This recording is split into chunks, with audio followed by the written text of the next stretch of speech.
The stars above shimmered like cold diamonds, but the crew of the Varnock Observer felt no beauty. They floated in silence, staring at the blue and green sphere ahead. Earth, the Forbidden's world. No ship had returned after landing there. Captain Zern tapped the command panel with long gray fingers. Final scan complete. No defense satellites. No active spaceports. No energy weapons. Then why does no one ever come back? Whispered Lixer, the young scientist.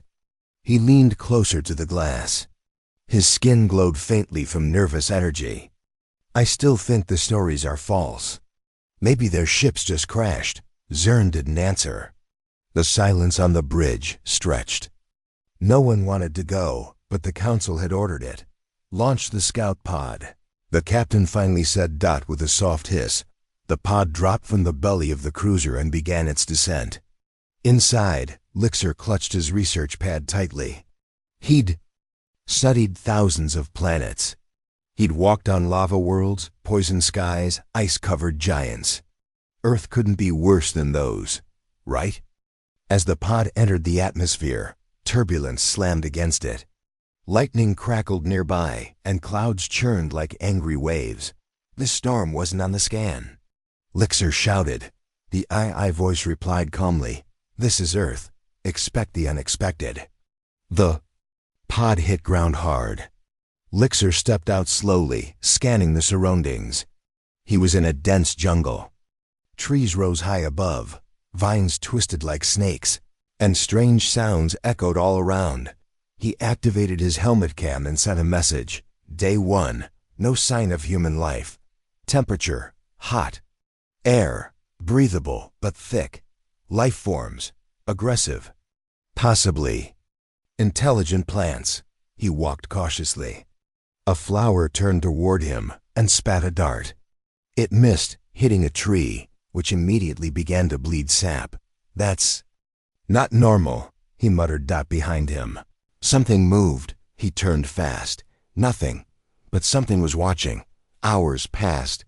He found signs of ancient ruins, broken metal towers, crushed vehicles, burnt flags. He ran scans. They were over 100 years old. Where did the humans go? He whispered. Did the planet kill them too? That night, he set up a small shelter, but sleep didn't come. The sounds outside were too strange, too loud. Something screamed in the distance. Then something answered it. The next morning, Lixer explored deeper. He found bones. Not alien, human, but they were old. And many had weapons still clutched in their hands. They didn't run, he said. They fought. Suddenly, his cum crackled. Lixer, report. It was Zern. I'm alive, Lixer said. But I think Earth isn't just dangerous. It's alive. It fights everything. Return to the pod.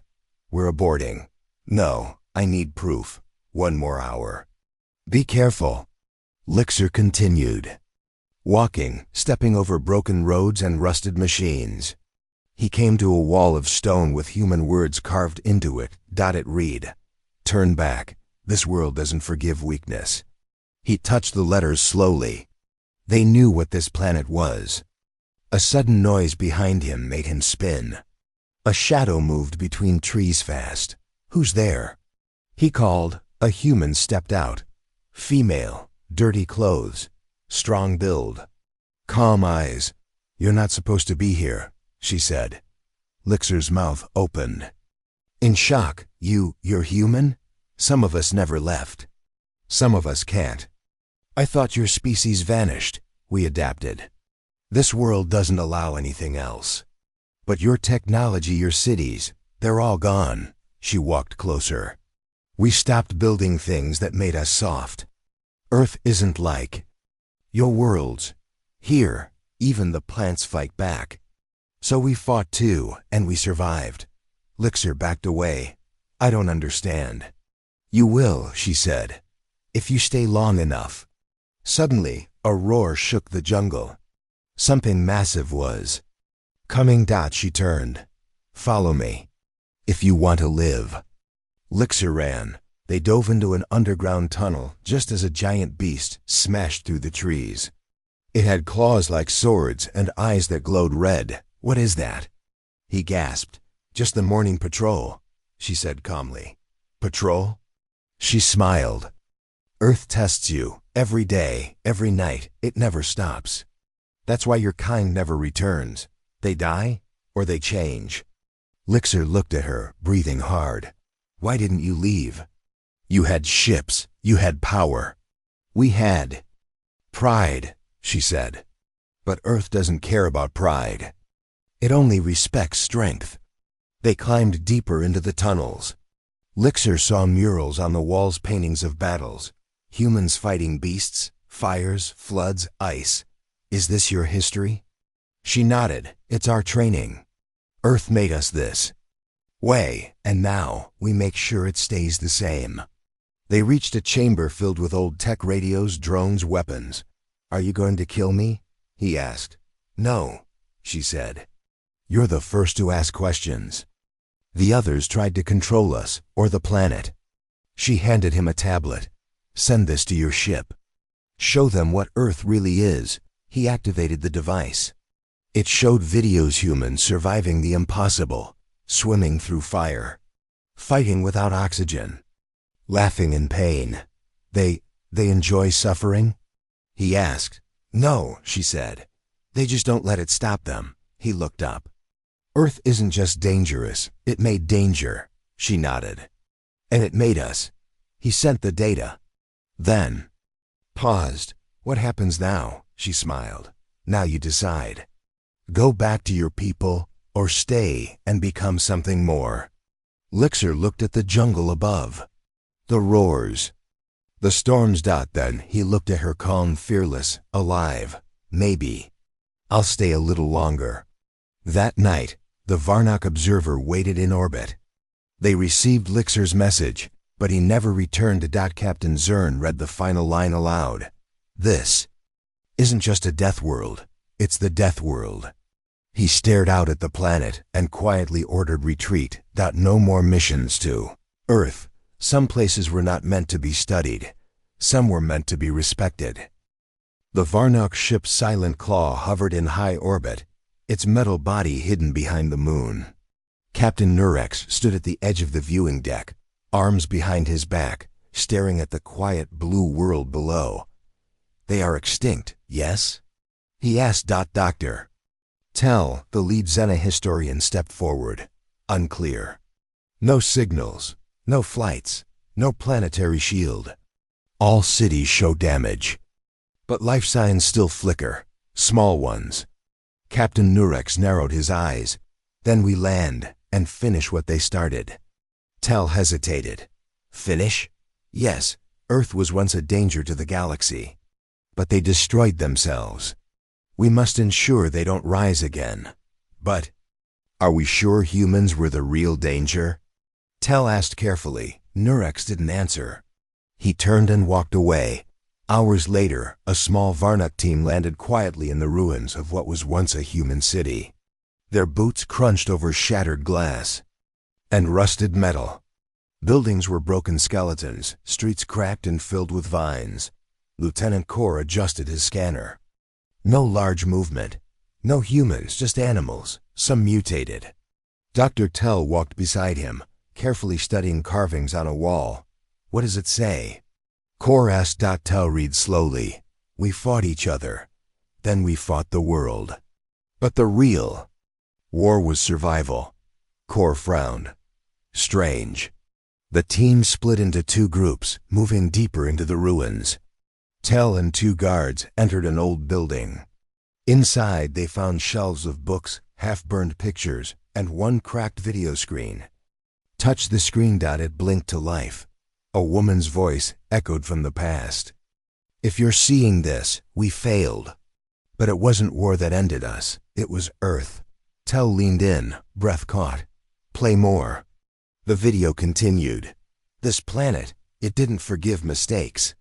Floods came, fires, winds that tore, cities apart, and then the things that grew in it, stronger, smarter. One of the guards spoke. Sir, was she talking about animals? Tell didn't answer. Something felt off. Outside, Core's group followed signs of movement. They found a campsite fresh, wood burning, meat cooking, but we saw no heat signatures, a soldier said. Core crouched and picked up a small metal tag. It had a name on it. May. Human? Someone whispered. Suddenly, they heard soft humming. From behind a tree, a figure appeared. Human. Female. Calm. Hair tied back. Wearing simple leather gear. You're not welcome here, she said. Korr raised his weapon. Identify yourself. She didn't flinch. Lower that thing, or Earth will eat you alive. Core stepped forward. You're human? Yes. You should not exist. She smiled. That's what your kind thought last time. Core's hand tightened on the weapon. In a flash, she moved faster than any of them expected and vanished into the trees. After her, he shouted. The team chased her, but the jungle closed in fast. Roots twisted, branches slapped at their helmets, and vines tangled their legs. One soldier screamed, dragged into the trees by something unseen. The others opened fire, but hit nothing. Core froze. This planet, it's protecting her. At the same time, inside the ruins, Tell found more footage. A man spoke now, standing before a storm. We built machines, but machines broke. Earth didn't care about our tech, so we fought with our hands and teeth. Behind him, wild winds ripped buildings apart. The man kept smiling. Tell shook his head. This isn't logic. This is madness. Suddenly, static filled the screen. Then a new message popped up. Mistake number 1, thinking humans were the problem. They were the solution. Before Tell could respond, the wall behind him exploded. A second human stepped out, taller, older, scarred. He held no weapon. Leave this place, the man said. Tell raised his hands. We mean no harm. You brought weapons. You chase our people. You scanned our bones like toys. Your people attacked the stars. You burned planets. The human nodded. Yes, because we thought they were like Earth. We were wrong. Another soldier aimed his gun. Surrender. The man didn't move. You aim weapons on a world that spits fire for fun. You think we are the threat? He snapped his fingers. The ground shook. Roots burst from below, wrapping around the soldiers' legs. One by one, they were pulled down. Tell screamed. What is this? The human walked closer. Earth doesn't forgive weakness. It taught us that, and we listened. He paused. Did you? Tell's voice trembled. We thought you destroyed yourselves. We adapted. You live. In this horror, we survive while you hide in ships. Tell fell silent. The man looked at the last standing soldier and said, Take your people. Leave this place. Tell your leaders. Humans were never the danger. Earth was. Then he turned and walked into the shadows. Tell returned to the ship alone. The others lost to the jungle. Captain Nurex met him at the landing bay. Well, he asked. Tell looked haunted. We misunderstood everything, Nurex growled. Explain. Tell spoke quietly. They didn't destroy themselves. Earth trained them, sharpened them, and now they guard it. Nurex stepped back. They guard a broken world? Tell nodded. Because that world made them who they are. It's not humans we should fear. It's the world that created them, and you believe them? I do, Tell whispered. Nurex was silent. Then he ordered, Lock Earth's coordinates. No more visits. Ever. As the ship turned away, Tell stared at the planet one last time. Earth spun quietly in space, blue, green, peaceful. But now he understood. The quiet was just another warning. The taste burned. It fizzed, bubbled, and hissed inside his mouth like angry foam. Dr. Volek spat it out, coughing. What is this poison? The human woman sitting across from him smiled. That? Oh, that's soda. You didn't like it? Volek wiped his tongue with a cloth. His skin shimmered pale green, and his eyes narrowed. That drink could melt glass. She chuckled. It's a classic, carbonated, full of sugar and caffeine.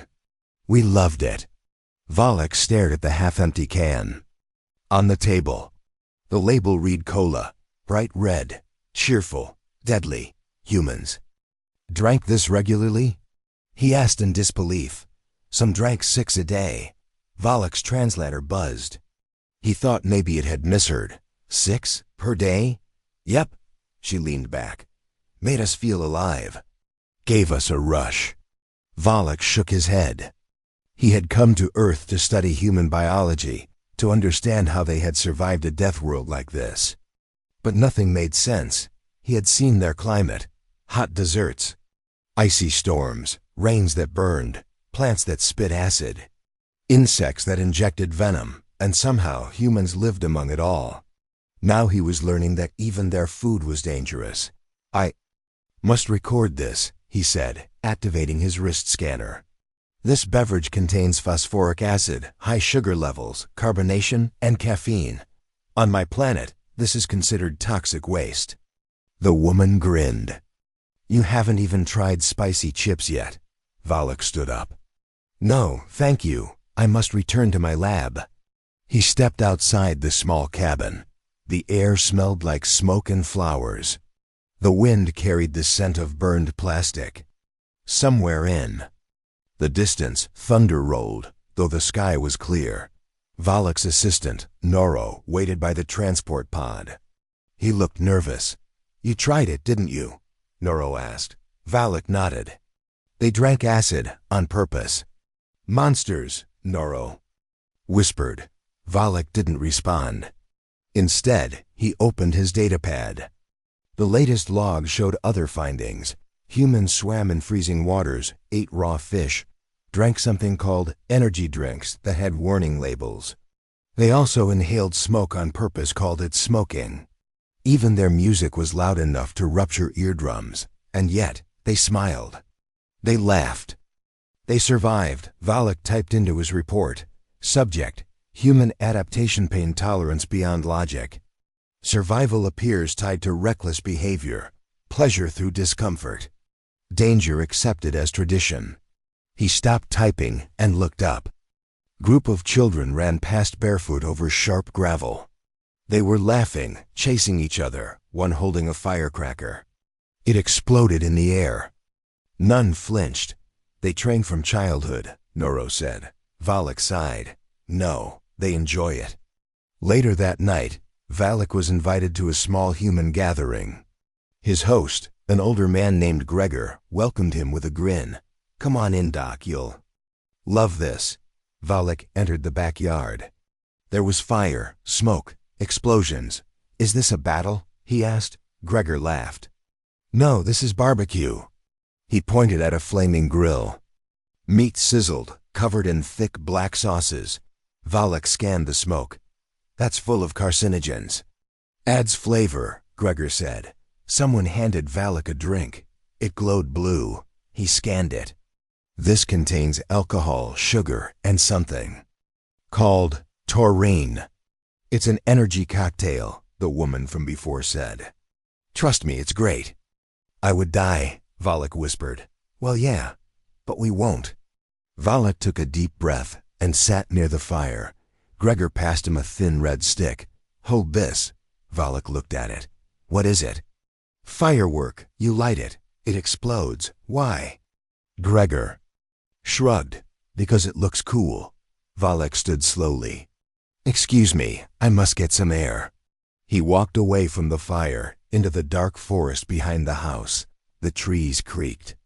The wind howled strangely. Then he heard a growl from the shadows. 2 glowing eyes appeared. Predator, Valak whispered. Frozen dot, it stepped forward. 4 legs, sharp teeth. Wet snout. He activated his distress beacon, but it jammed. Earth's magnetic fields often blocked signals. The creature growled louder and stepped closer. Valak backed up. Heart-pounding dot. Suddenly, a sharp whistle cut through the air. A young girl appeared, holding a stick. Hey! She yelled. Bad dog! The creature turned toward her. It looked ready to pounce. Then she threw the stick. Fetch! To Valak's shock, the beast barked, then ran after the stick. The girl walked over to him. Sorry, that's Spike. He's harmless. That was a wild animal, she laughed. Nah, just hungry. Want to pet him? Valak shook his head. Violently back at the campfire, Valak sat in silence. Gregor handed him another soda can. Still think we're the problem? He asked. Valak looked at the humans dancing in the smoke, drinking glowing liquids, playing music loud enough to shake the air. No, he said softly. Earth is the problem. You are its champions, Gregor smiled. We just adapted. That's what humans do best. Valak stared at the soda can again. Your body should be broken, your mind's unstable. And yet here we are, Gregor said. Valak took a breath, raised the can, and sipped. It hissed and burned again. But this time, he didn't spit it out. Gregor clapped him on the back. Now you're learning, Valak smiled. It was painful, but not impossible. Maybe Earth didn't just try to kill them. Maybe it trained them. And maybe the real warning wasn't about what humans did to the galaxy. Maybe the real warning was what Earth did to humans. The desert sun was a burning eye that never blinked. Captain Reina Viga wiped sweat from her brow as she stood at the edge of the training ground. Around her, new recruits struggled through the mud, flames, and smoke. This was no ordinary training. This was Earth's test. A young Varnock observer, Lieutenant Jex, watched silently from a hidden perch. His eyes were wide with disbelief. How do they do this? He whispered. Sergeant Milo, a grizzled human, grunted beside him. They don't just train here. They survive here. Jex glanced at Reina, who barked orders like a storm. Jump. Crawl. Hold your breath underwater.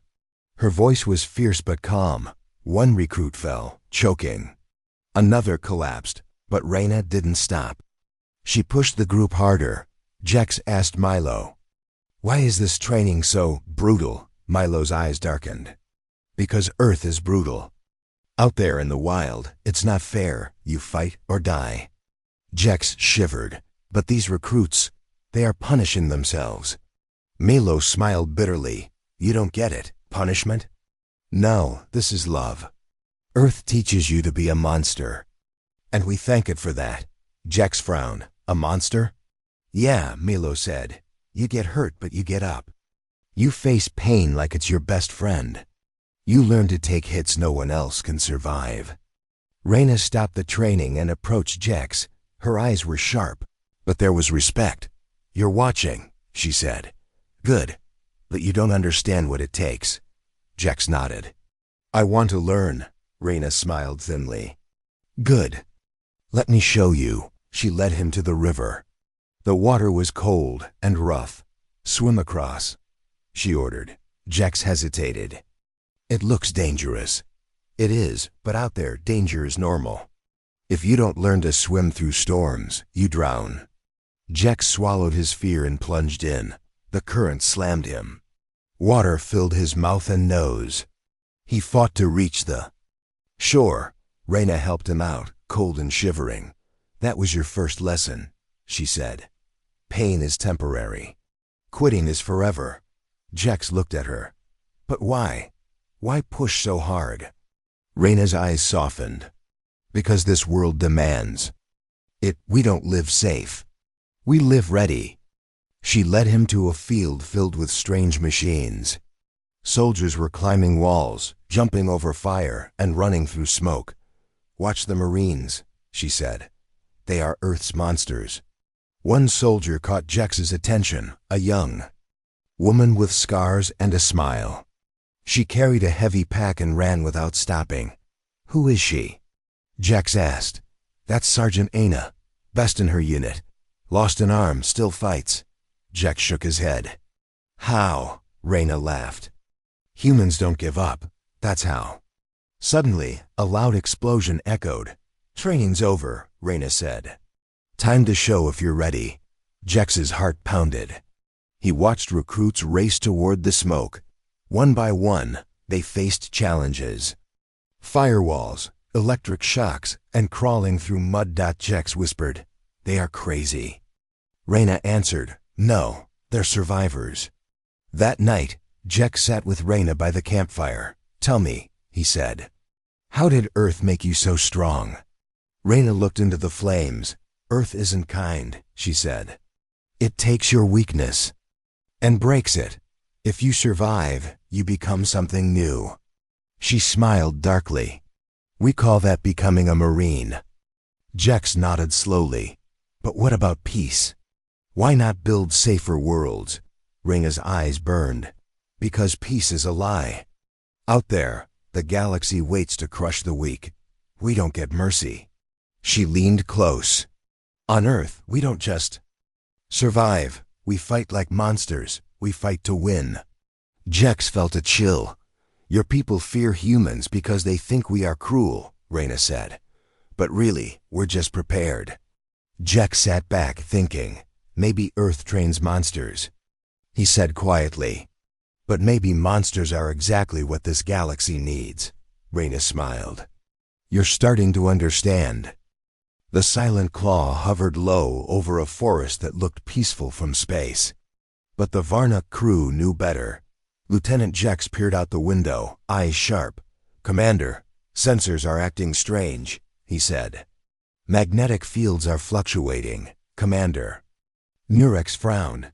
"Earth's atmosphere is always tricky. Adjust the shields." Jex tapped his console, but the readings worsened. The ship's systems blinked. Suddenly, alarms screamed. "Systems failing!" shouted the engineer Vex.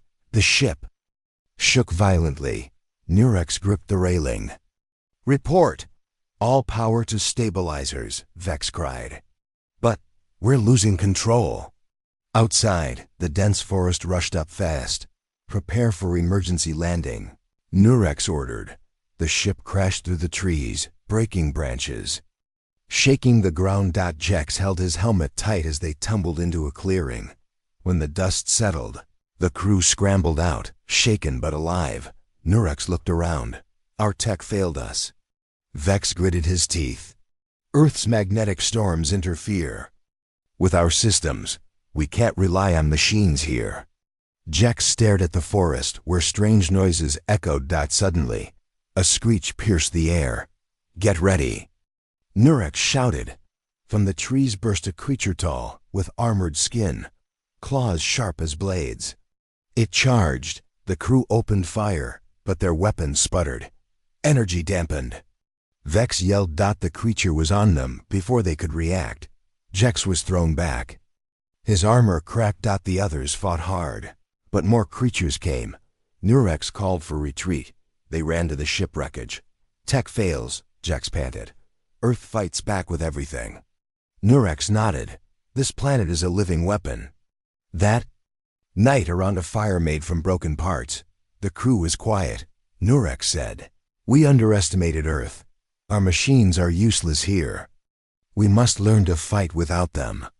Jex looked at his damaged armor. "Humans don't need tech to survive," he said quietly. Vex scoffed.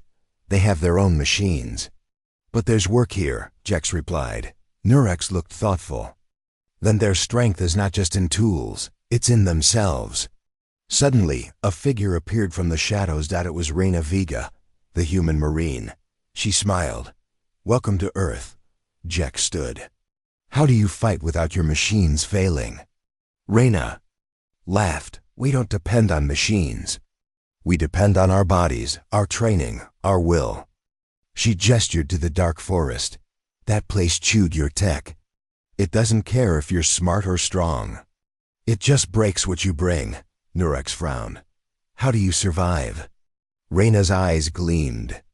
"By becoming part of Earth. Letting it shape you. We fight with pain. We fight with heart. Machines are toys compared to that." Jex shook his head.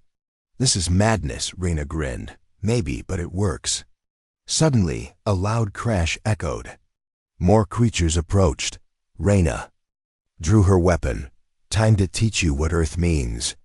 The crew followed her into the darkness, hearts pounding. The sun set behind the jagged mountains, painting the sky blood red. Lieutenant Jack sat by the campfire, staring into the flames.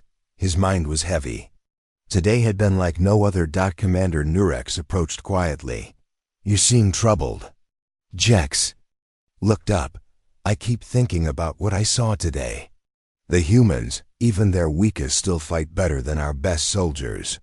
Nurex frowned. "You mean the injured? The old? The disabled?" Jex nodded. "Yes, I saw a man with no legs crawl over rocks to reach safety. A blind woman navigate a forest at night, like a shadow. A child barely able to walk who fought off a wild beast with nothing but a stick." Nurex was silent. "Tell me more." Jex took a deep breath. "We landed near a village hidden deep in the jungle. At first, we expected ruins, but there were people. They were simple but strong. I asked why they stayed despite danger. One woman answered, her voice calm but fierce.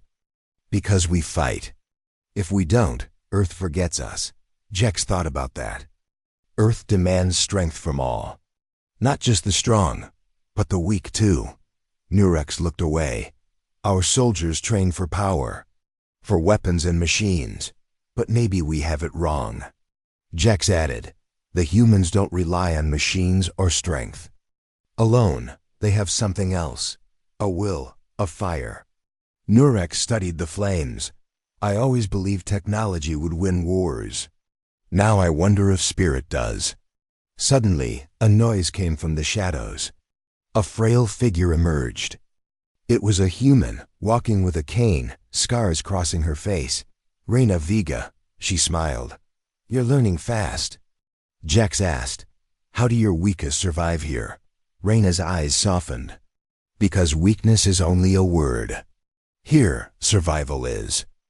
About heart. "Pain teaches us more than weapons ever could." She limped closer. "I lost my arm in battle, but I'm still here. Still fighting, still standing." Jex nodded slowly.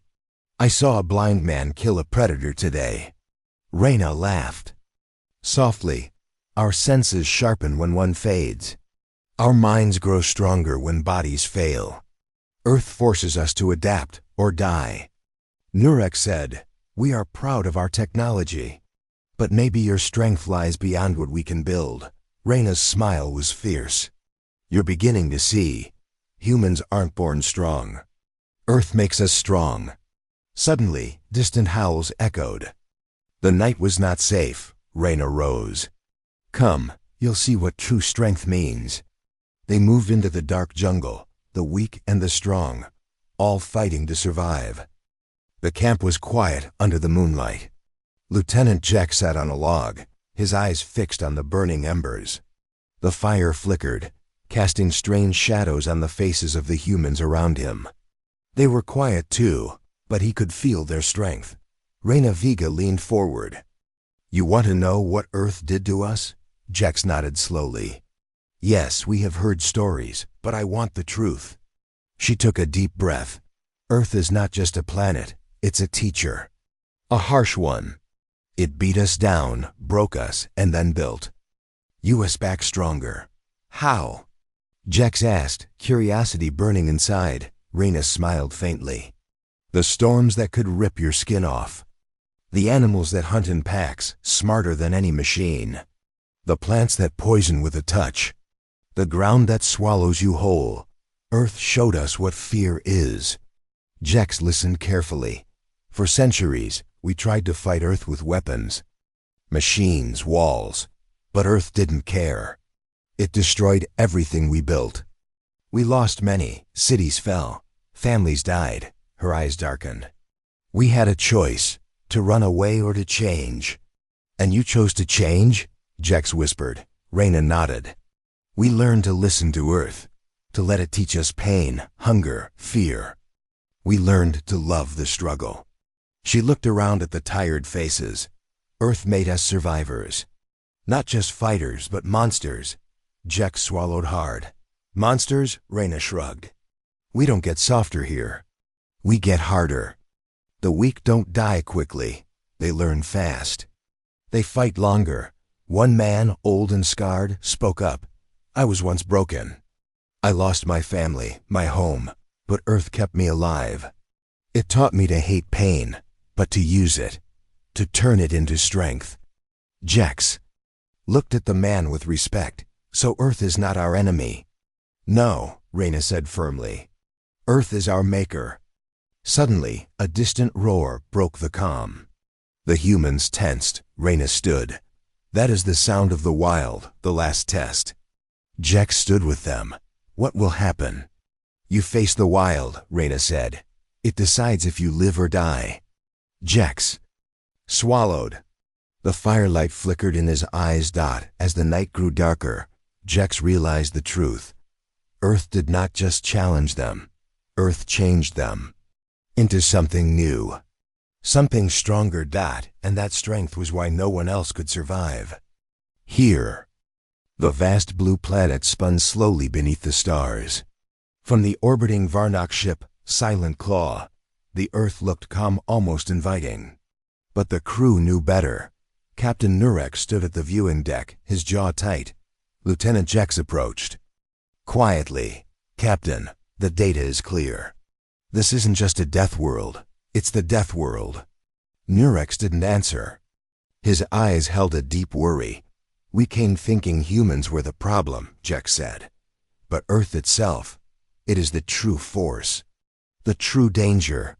Nurex nodded slowly. Every weapon we used failed. Every machine broke. Every plan collapsed. Yet, Jex added, the humans survive. They don't just live here, they rule. Suddenly, the ship's alarms blared. Incoming vessels. Shouted Vex, the engineer. Multiple small crafts, fast and silent. Nurex's hand went to his communicator. Prepare for battle. Outside, Earth's surface roared with life. From the forests, the deserts, the oceans, the humans came. Soldiers, hunters, survivors, all moving like shadows. Jex gripped his console. They know us. They want us gone. Nurex stared down at Earth. They fight for more than survival. They fight for this planet, for their home. The attack began. Lasers flashed, engines screamed, but the Earth forces were relentless. They moved like ghosts through storms, through forests that chewed metal and twisted sensors. We are losing. Vex shouted. Nurex looked at Jex. This planet made them. It gave them power no machine can match. Jex's mind raced. Maybe Earth isn't a place to conquer. Maybe it's a living test, a gate. Exactly, Nurex said. And only those who survive its trials can call it home. The battle raged, but the Silent Claw took heavy damage. Forced to retreat, Nurex made a final order. Record everything. Warn others. Earth isn't just a death world, it's the ultimate test. Any who come here must be ready to become monsters or die. As the ship pulled away, Jex looked back. At the planet glowing below. Earth was silent again. But now he understood the truth. This was not just a planet to fear. This was the death world, the final crucible of survival.